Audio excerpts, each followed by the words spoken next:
रक्षा मंत्री राजनाथ सिंह और तीनों ही सेनाओं के इस वक्त चीफ हमें दिखाई दे रहे हैं। कर्नल साहब, अब बहुत ज्यादा समय बाकी नहीं रह गया है, बस 1 मिनट का वक्त और फिर हम सारे वो प्रोटोकॉल्स और वो सारे जो परंपराएं हैं उनका निर्वहन होते हुए देखेंगे।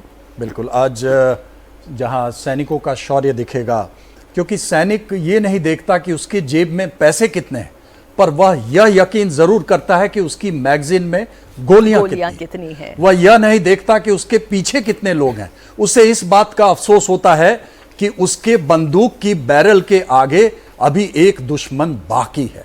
क्या? इसलिए मैं समझता हूं कि आज हर सैनिक मातृभूमि से कहता है कि तू क्या मुझ बिन, मैं क्या तुझ बिन, उठ देख मेरी सांसों को गिन, गिनती के ही कम बेचारे हैं, आधा न तेरा आधा न मेरा, ये पूरे श्वास तुम्हारे। क्या अद्भुत अद्भुत।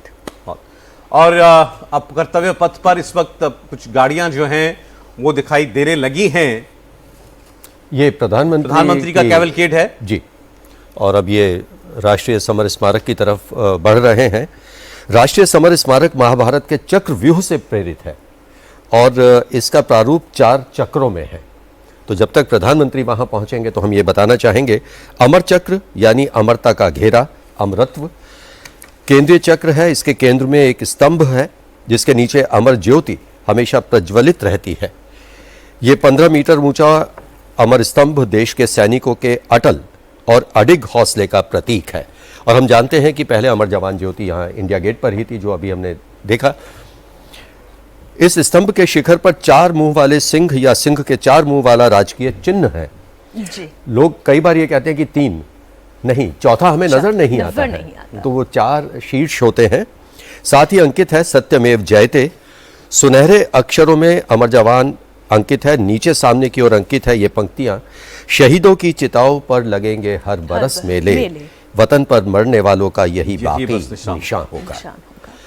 मेरे रोंगटे खड़े हो गए। ये आप देख रहे हैं नेशनल वॉर मेमोरियल पर प्रधानमंत्री के पहुंचने की तस्वीरें हैं, उनके काफिले में चलने वाली गाड़ियों की तस्वीरें हैं। बहुत ज़्यादा कोई दूरी है नहीं, कर्तव्य पथ से राष्ट्रीय समर स्मारक की सामने ही है और प्रधानमंत्री को वहां रिसीव करने के लिए मौजूद हैं पहले से ही रक्षा मंत्री और देश के चीफ ऑफ डिफेंस स्टाफ और तीनों सेनाओं के प्रमुख और उनके साथ रक्षा सचिव भी। तो यहाँ सबसे पहले प्रधानमंत्री जब पहुंचेंगे तो श्रद्धांजलि देंगे देश के नाम शहीदों को। उसके बाद 2 मिनट का मौन रखा जाएगा, उसके बाद बिगुल बजाई जाएगी और एक एक करके फिर यहाँ से जो लोग पहुंचे हैं वो वापस परेड स्थल